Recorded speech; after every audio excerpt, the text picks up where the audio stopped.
হোশ গ্যালডিনিস be with me. Hi guys, আজকে হচ্ছে রথযাত্রা। আর এই রথযাত্রায় আমার তিতির বৃষ্টি মাথায় নিয়ে বেরিয়ে পড়েছে রথ টানতে। বেরোতে না বেরোতেই চোখে পড়লো এলাকাতে সবার জন্য বিলি করা হচ্ছে গরম গরম পাঁপড় ভাজা আর গরম গরম জিলিপি। সেটা কি ছাড়া যায় বলুন?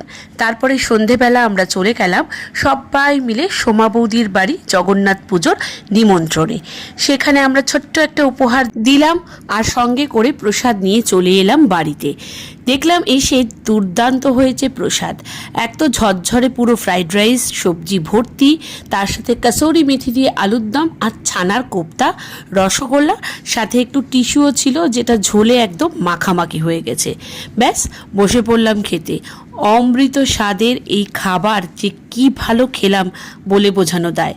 কারণ এই ঝরঝরে ফ্রাইড রাইসটা দেখে আপনারা আন্দাজই করতে পারবেন যে কতটা লাইট হয়েছে।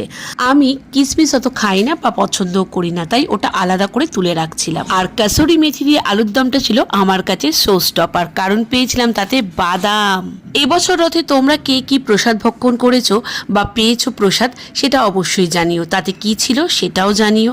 জিলাপি পাঁপড় তো শো স্টপার থাকেই, আর তার সাথে উপরি পাওনা ছিল মানির হাতের বিভিন্ন ধরনের চপ। যেমন এখন আমি খাচ্ছি এটা পেঁয়াজি, আর তার সাথে করেছিল কুমড়োর বড়া।